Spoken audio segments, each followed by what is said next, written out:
jonnon ɗo sumaye en nani ko nelaɗo sallah sallam maki ɗo ko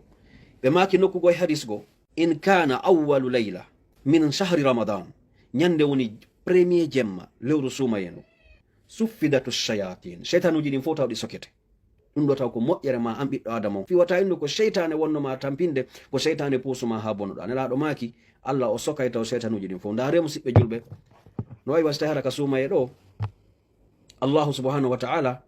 o nodda woni ɓiɓɓe adama ɓen julɓe ɓen o inna he are miɗo yiɗani on aljanna are nato wallahi o wiya woni are nato nda are nani hadis on nelaɗo maki suffidati shayatin kala sheytaniru ndu nangete ndu haɓɓe ha ngera ndu wengeɗa taw ndu wata arde ndu naata ndu sowi sinama ya waɗu ko boni sumaye si a woni tu waɗo ko boni e sumaye musidɗo julɗo ko a woni sheytane hoorema wallahi na iblis na sheytan ɗin hiɗi nanga ɗi soka ɗi dumba ɗum ɗon gasi ɓe maki wa gulliqat abwabu nar allah ina malaika ɓen o jonni ordre kala dambugal yiita yo ferme ɗe fop majje ɗe sokete nelaɗo sallallah sallam maki wa futihat abwabul janna allah inna udditanelan dambuɗe aljanna ɗen ɗe fop majje wota gotal soko ɗe fop yo ɗe uddita ɗe ɓaare fi hon ɗum saabu jiyaɓe am ɓen ɓe arde natugol ka aljanna allah inna fewdo ɗo jiyaɓe am ɓen ɓe handa e natugol yiite fewdo ɗo koye moni gollitugol ɗe mum ko natoɓe aljanna ɓen acce muttana ɓe dambuɗe ɗen ɓe maki noddowo nodda o inna ya baghiyal khayr ko ayyo wonnoɗo gollugol ko moƴƴi ko a wonnoɗo wadde ko moƴƴi ɗo e sumaye juulaynoɗo jangowo naafa janga alquran itta sadaka aqbil wakkilo ɓeydu yacco wa ya baghiya shar ko a wonnoɗo duumiɗo e waɗugol bone haray aksir accirni ɗuytu acciru boneji ko wonda wadde ko idan musidɓe julɓe tedduɓe nduɗo lewru sumaye ko lewru ndu tawata kala julɗo no hani wakkilade nde ndu wi'e ndu maayi tawa heɓi yafanede bakkatu tawa ko ma poɗotoɗa ko bakkatuji arayɗi yeeso ɗin kadi si a faljoyi a waɗi kono ndu duwaka yaltude ɗo tawa ɗen heddori bakkatu jonnon ko honno wawirten heɓude ɗo fiyo bakkatuji men ɗi yaafe honno wawiten heɓirde ɗum awwalan ko ati kon ko ma laɓɓinanen allah subhanahu wa taala kala ko wonnen e wadde ko ihlas on artotoɗen ni point numéro 1 ka tawa kala gollal ngal gollata ko saabu allah gollantagal na ya immo yaha ka julirde naafugol fiyo ɓe yiyeɓe inna a naafi na ya ƴettu alqur'ana janga fiyo ɓe ñiɗa wawi jangude ɗa welidande na ya ƴettu goɗɗum okkitira huntina goɗɗo nelda mawɓe maɗa ɓen ma itton sadakaji ka village moɗon hawti ton tawa anɗa seytini hiɗa moni a falno ka wadde ko taw kala ko wonɗa wadde ko anniyagol inchallah no gasa kunkummi woni ittugol ɗo no gasa kun ɗo watta ha bakkatuji anni yaafe ɓayi ɗon andi golle ɗen wona ɗuɗugol ɗe ngol goy nelaɗo maki sallllahu alayhi wa sallam innamal a'malu binniyat golle ɗen ko nder ga ko annuye o musidɗo julɗo ko ɗum waɗi goɗɗo itta 1000 francs an itta 50 000 tawa ɗon fota baraji ma hara himo ɓurma baraji wallahi no wawi wodde par ce que si tawi an a ittiri 50 000 ma on ma ittiri $100 ma on fiyo ɓennu kaari no okka kaari no wowi men waɗande o kanko tu woni men waɗande ɗo musidɗo julɗo haray ɗum ɗon yaari ton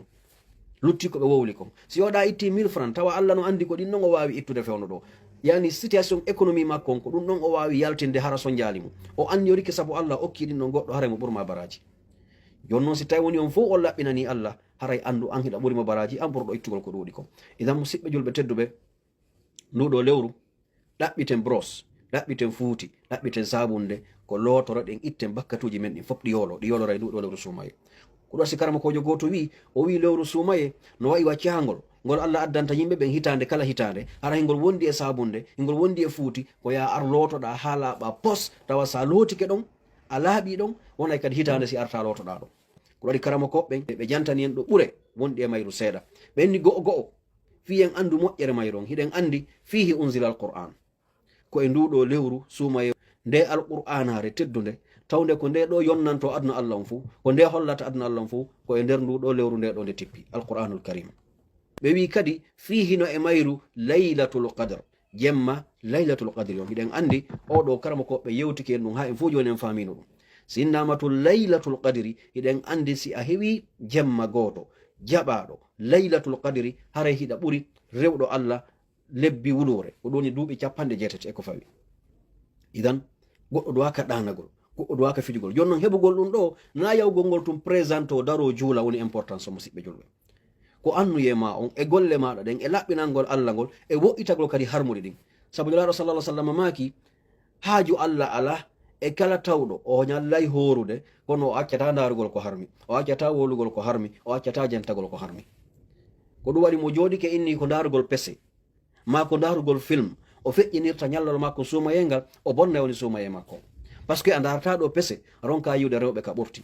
walla a ronka yiwde sukunu debbo ma yiya rewɓe waɗuɓe pantalon aronka awata wadde ɗum a darata ɗo pese hande fayda ronka yide musique nder ton na noon fere siko film ji ɗin ka ɗum noon a haala ala to idan no woodi film mo waɗa narude ka suumaye musidɗo julɗo ko film hommo dareten ka suumaye ko deftere allahu subhanahu wa taala nden ala film ka foti ka weli ka ɓuri wallahi darugol jangugol deftere allah nden ɗaɓɓa ka firande maɗum jangugol sira nde laaɗo sallllahu alayhi wa sallam jangugol sira sahaba ɓe siɗa darude ɗum ɗo ko ɗiɗo film ji so minni noon film na film ko tourna kon de inna ɗum ɗo ko film ne laaɗo ma ɗum ko film annabi yusuf ma ko film la na ɗum ɗon koko woni kon ka deftere ma ko woni kon ka defte ko tawata ko yimɓe sunna ɓe wendi iɗon andi ɗi film ji woduɗi fewno ɗo buy e majji ko yimɓe annasara yahudo torniɗi kono ɓe faalira noon ma no ɓe famiri noon ko noon ɓe torniri ɗi fi kala buy e mum no yaadi l'islam o kono hay ɗin sa daariɗi ayyay toon ka rewɓe ɓorti ayyay toon piiji buy ma ka woni cukkoli maɓɓe taraka si minni ɓorti na ɓoragol few ɓe pular no metti haalude kono kaka tawata ayyay toon rewɓe ɓe tiggaki dara cukkoli maɓɓe ma ɗumannoɗa idan film ji ɗi hanɗe darude ɗin ɗaɓɓu ko firina ma alquran ma dara vidéo ji e audio ji ka alquran fira jentoɗa alquran dara qissaji allah no yewta wallahi a heɓay ɓuuɓe ndi ɓernde musidɗo julɗo tawa gaɗɗa heɓude baraji ma ɗum jentoɗen sirane laaɗo sallllahu alih wa sallam ɗaɓɓen ko janna en ɗaɓɓen defte landoɗen ko defte honɗe waweten jangude hara en fira e sirane laaɗo sallllahu alih wa sallam ma ɗum dara sahabajo goto wiyami ɗo faala andude sira oɗo on tigi tigi tigi e nder nduɗo lewru teddunu ko ɗiɗo woni filmuji ɗi hanuɗen darugel ɗin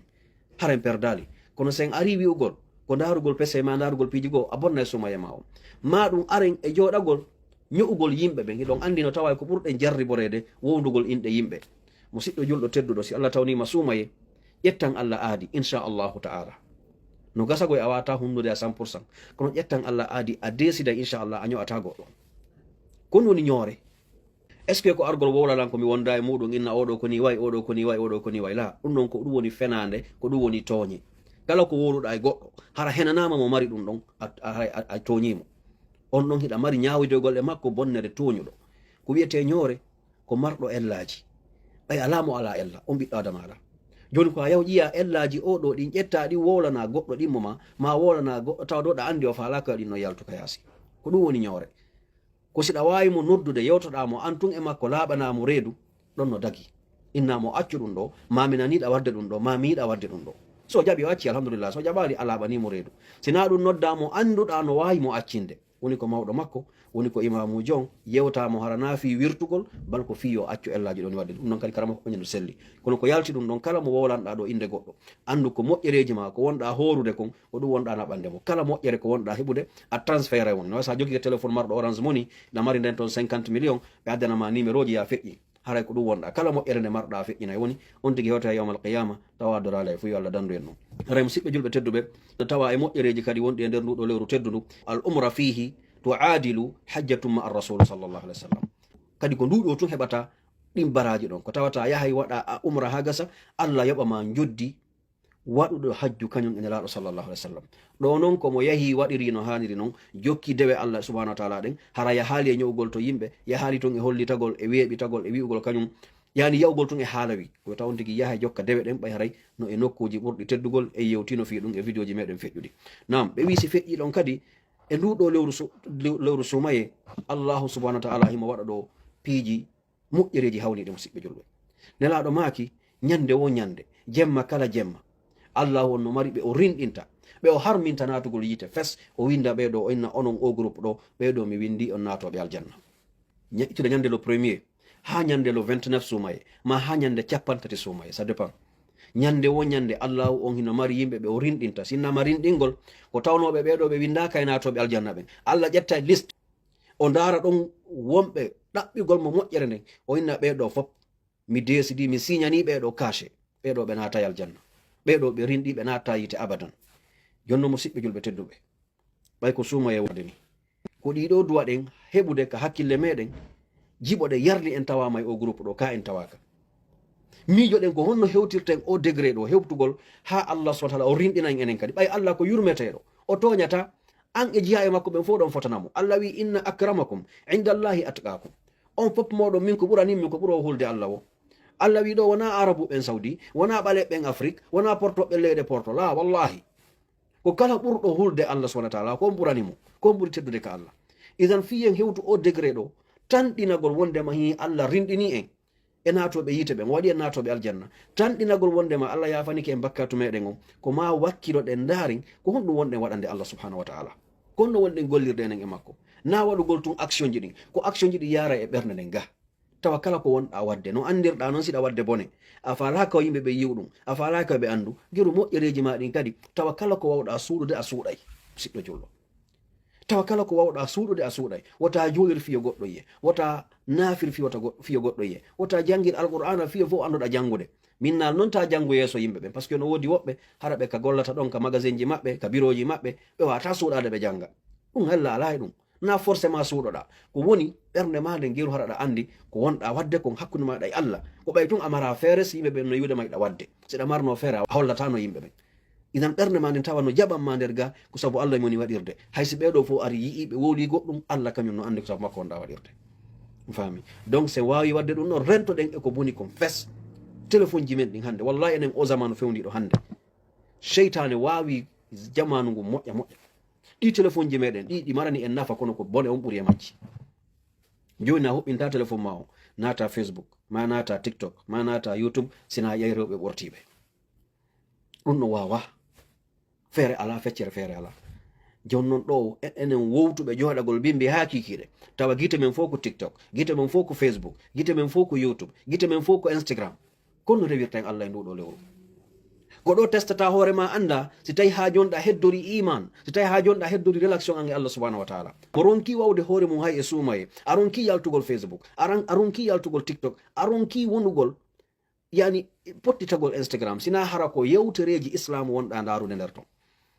Si tawi a ronki ɗum ɗo, haray koko wiwɗen kon andu ɓernde ma nde vraiment haray ɓernde o tigi ne heeɓi probléme.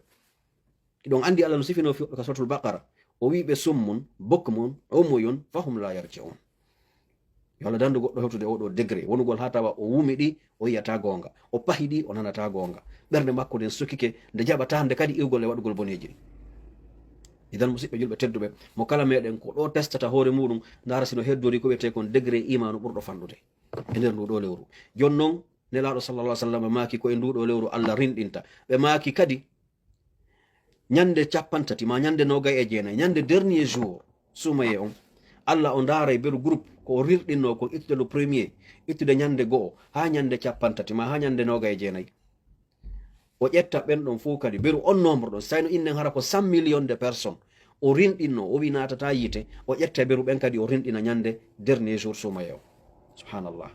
Musidɓe julɓe tedduɓe, wallahi Allah moƴƴike meɗen, Allah moƴƴike ɗe mofta nelaɗo sallallahu alayhi wa sallam. Yo Allah tabintin en waɗugol ko moƴƴi, yo Allah tabintin en yani rewgol mo kanko Allah e hoore no nduɗo lewru moƴƴiri. Allahu subhanahu wa ta'ala o wi en wa fi dhalika falyatanafasil mutanafisun. Kono yo musidɓe julɓe tedduɓe, en fof hiɗen andi si wiyama hande kaarijo no wadde ɗo concert, ɗen andi yimoɓe meɗen ɓen, en fof hiɗen andi par ce que ka yaasi wonɗen, en fof hande koye zamanu internet, hiɗen andi yimoɓe meɗen ɓen, hiɗen andi ɓeñeten ɓen hande ko star ɓe, si ɓe no arde hiɗen andi ɓiƴo wi ko waɗata kon, hiɗen andi gurdu gardare ko watta kon. Kar awa Allah daali kanko kadi star ɓe makko ɓen, ɓe o rekonisi ɓen, tawɓe ɓen ko famɓe makko ɓen kanko Allah o wi ko siga ɗi piiji ɗo wa fi dhalika falyatanafasil mutanafisun. Ko ɗo duwaɗen adodirgol enen kadi, ko ɗo duwaɗe wadde compétition, wakkilagol waɗa moƴƴereji ɗin ka lewru sumaye ɗo musidɓe. Kala moƴƴere nde annduɗa wota néglige nde ka sumaye ɗo. Janngugol alquran, si a wata janngo alquran on fuu, siko aya goto marɗa janngu on, siko sura goto wawɗa janngu on. Sa wawata janngude fuu, ƴettu astagfirullah, subhanallah, walhamdulillah, wala ilaha illallah, allahu akbar. ɗulle julɗo ala mo wawata janngude hay siko fatiha, julɗo ala mo wawata janngude hay siko qul huwallahu, no gasa hara on ala. Bal sa a wawata ɗaɓɓu ko janne wata goto hersu janngugol e nder ndu lewru sumaye ɗo. Kono wata sumaye ar ndu wona go'o ha ndu maya ronka janngude hay siko aya goto alquran, haray moƴƴanama, haray moƴƴanama. Idan ɗo janngugol alquran o, ittugol sadakaji ɗin, immagol ngol jemma juula, toragol Allah yo Allah yaafo ɗum, ɓanta juuɗe mum ɗen, toro Allah moƴƴereji ko faala kon koye nder ndu lewru sumaye ɗo watten. Musidɓe julɓe tedduɓe, toroɗen Allah, Allahu on ko yiɗo torede kala probléme ji ko marɗa musidɗo julɗo koye ndu lewru ɗo wata weeɓitangol ɗum Allah subhanahu wa ta'ala. Nduɗo lewru ala lewru ndu handuɗen arde wullen ka Allah ɓuri ndu ɗo lewru teddu ndu wi'etendu sumaye.